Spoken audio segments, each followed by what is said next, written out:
हमारे YouTube channel को subscribe करना और बेल आइकन दबाना ना भूलें ताकि हर वीडियो आप तक सबसे पहले पहुंचे। नमस्कार, आप देख रहे हैं Hindi TV 24 a web leading news channel Darbhanga. गुस्ताख रसूल यानी कि नुपुर शर्मा और नवीन जिंदल का मामला भारत में घूमते घूमते आज बिहार के दरभंगा शहर में भी ये मुद्दा आज आ पहुंचा और इसको लेकर के इमारत शरिया की जो एक शाख दरभंगा में है उसके नेतृत्व में एक अहम बैठक आयोजित की गई। इस बैठक में दरभंगा शहर के जाने माने कई लोग शामिल हुए।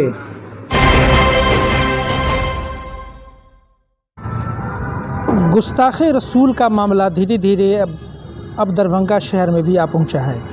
आज दरभंगा शहर के पौश एरिया में मदरसा इमदादिया के अहाते में मदरसा इमदादिया के कैंपस में इमारत शरिया की जो एक शाख है दरभंगा ज़िला में इसे गुस्ताख रसूल के मुद्दे को लेकर के आज एक अहम बैठक जो है इस मदरसा इमदादिया के अहाते में आयोजित की गई।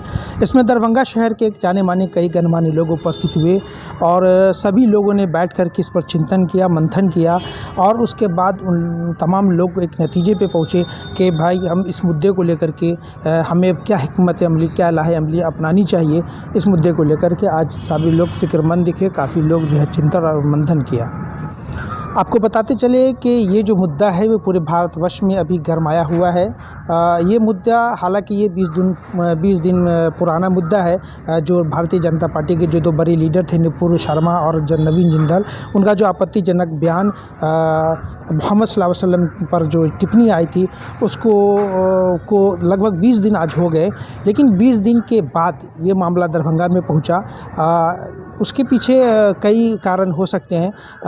जब ये मामला भारत से बाहर खाड़ी के देशों में जब ये पहुंचा, चूँकि जो इस्लाम के मानने वाले जो मुल्क हैं, जो देश है, वहाँ जब ये मामला पहुंचा और वहाँ के लोगों ने जब इस बयान पर आपत्ति जताना शुरू किया, तब जाकर के भारत सरकार की नींद खुली और उन्होंने अपने दोनों बड़े लीडर पर कार्रवाई की और उन्हें निलंबित और उन्हें निष्कासित कर दिया। निलंबन और निष्कासन के बाद मामला ठंडे बस्ते में जाना चाहिए।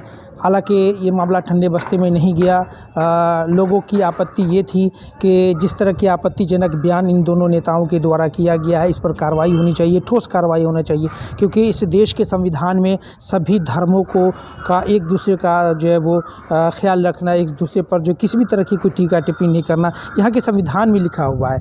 और अगर यदि कोई करता है, किसी भी धर्म के ख़िलाफ़ में करता है, तो सरकार जो है उस पर स्वतः संज्ञान लेती है, उस पर कार्रवाई करती है। बावजूद सरकार का सिर्फ पार्टी से निष्कासित कर देना, निलंबन कर देना, कहीं न कहीं यहाँ के लोग अपने आप को ठगा हुआ महसूस कर रहे हैं। यहाँ के लोगों का कहना है कि जब तक नुपुर शर्मा पर मुकदमा नहीं होता, उनकी गिरफ़्तारी नहीं होती है, नवीन जिंदल पर मुकदमा और उनकी गिरफ़्तारी नहीं होती है, तब तक जो है हम लोग चैन से बैठने वाले नहीं हैं। जो संवैधानिक अधिकार है हमारा, जो संवैधानिक तरीका है, उन तरीक़ों से हम इन लोगों के ख़िलाफ़ आवाज़ उठाते रहेंगे। आज इसी मुद्दे को लेकर जो बैठक आयोजित की गई और इस बैठक में जो शहर के गणमान्य लोगों थे, उन लोगों ने इस मुद्दे पर अपनी अपनी क्या प्रतिक्रिया दी है, चलिए मैं आपको वो सुनाता हूँ, फिर उसके बाद मुद्दे पे आता हूँ।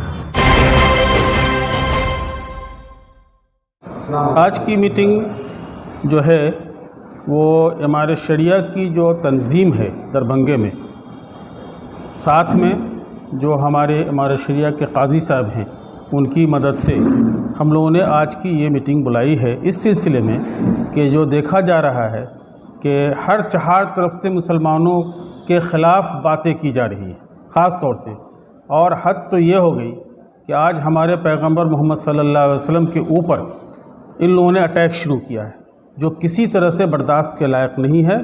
और हम लोग उसी सिलसिले में बैठे हैं कि आगे की लाएमल हम लोगों की क्या होगी, ताकि आइंदा इस तरह की हरकत लोग नहीं कर सकें।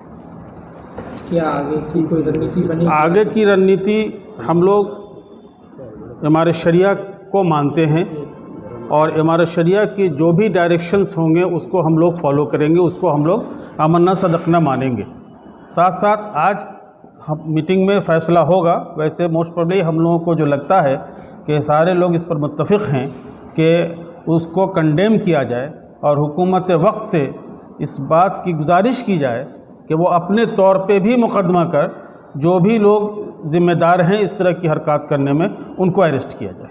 और उन पर मुकदमा चलाया जाए, उनको सज़ा दिलाई जाए। क्या नाम हुआ? मेरा नाम हुआ मोहम्मद मुमताज़ आलम। मैं दरभंगा ज़िला तंजीम इमारत शरिया की जो तंजीम है उसका मैं जनरल सेक्रेटरी हूँ।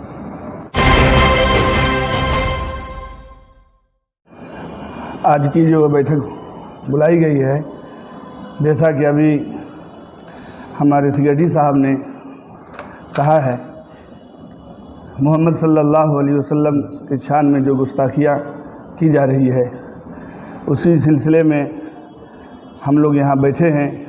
ये बार बार जो गुस्ताखियाँ की जाती है, ये कब तक चलता रहेगा?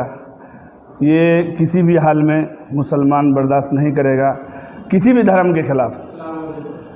सिर्फ मुसलमानों के धर्म के ख़िलाफ़ ही नहीं, और भी जो धर्म है, हिंदू धर्म है, सिख धर्म है, बुद्ध का धर्म है, जो भी धर्म है, सबका हमारे इस्लाम ने कदर करना सिखलाया है, बतलाया है। हम लोग सबका कदर करते हैं। किसी भी धर्म के ख़िलाफ़ कोई आवाज़ उठाएगा और किसी भी धर्म का कोई तौहीन करेगा, किसी भी मज़हब के पेशवा की कोई शान में गुस्ताखी करेगा, तो ये हम लोग को बर्दाश्त नहीं है।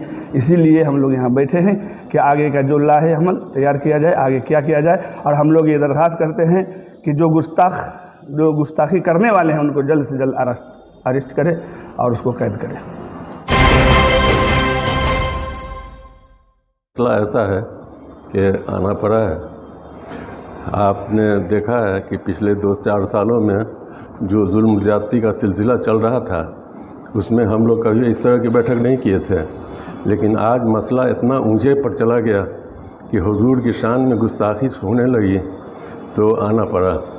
आप देख रहे होंगे कि हिंदुस्तान में लोग बहुत ही सहनशील हैं, मुसलमान बड़ी शांति में हैं, अभी भी उतने एहतजाज में नहीं हैं जितना कि अरब कंट्रीज़ में और मुल्कों में हो रहा है। लोगों ने जिस तरह से वहाँ से ही किया, तब जाके ये हुकूमत जागी और अपने उन गुस्ताख रसूल जो हैं उन लोगों को सस्पेंड किया, हटाया।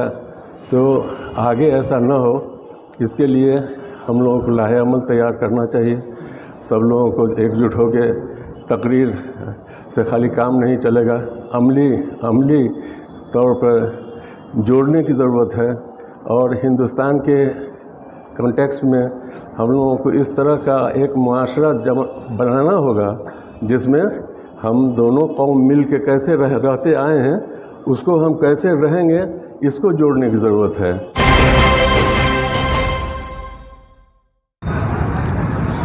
आपने सुना कि जितने भी बुद्धिजीवी हैं उन तमाम लोगों की एक ही राय है कि अगर मेरी बात होती व्यक्तिगत हम पर अगर आघात किया जाता तो ये बर्दाश्त के लायक है, लेकिन जब बात हमारे नबी की आई है, जब हमारे प्रोफेट की आई है, तो ये किसी भी हालत में बर्दाश्त नहीं किया जा सकता है।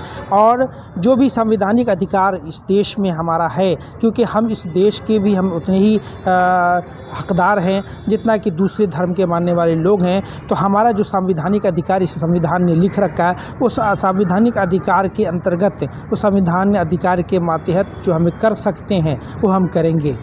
कुल मिलाकर के आज की बैठक जो हुई, उस बैठक का ये निचोड़ निकला कि तमाम लोगों ने एक सुर में ये तय किया कि सबसे पहले हम भारत के राष्ट्रपति और देश के प्रधानमंत्री के नाम जिला पदाधिकारी के माध्यम से एक मेमोरेंडम सौंपेंगे कि इन दोनों जो नेताएं हैं उन नेताओं पे जो है कार्रवाई किया जाए, उन्हें गिरफ़्तार किया जाए और उन पर जो संवैधानिक जो है एक्ट है वो लगा करके उन पर मुकदमे चलाए जाए। अब आइए इस मुद्दे पर थोड़ी सी विश्लेषण करने की आवश्यकता है। आखिर ऐसे मुद्दे बार बार क्यों आते हैं और ऐसे मुद्दे देश को क्या कमज़ोर नहीं करते हैं? एक सबसे बड़ा सवाल है।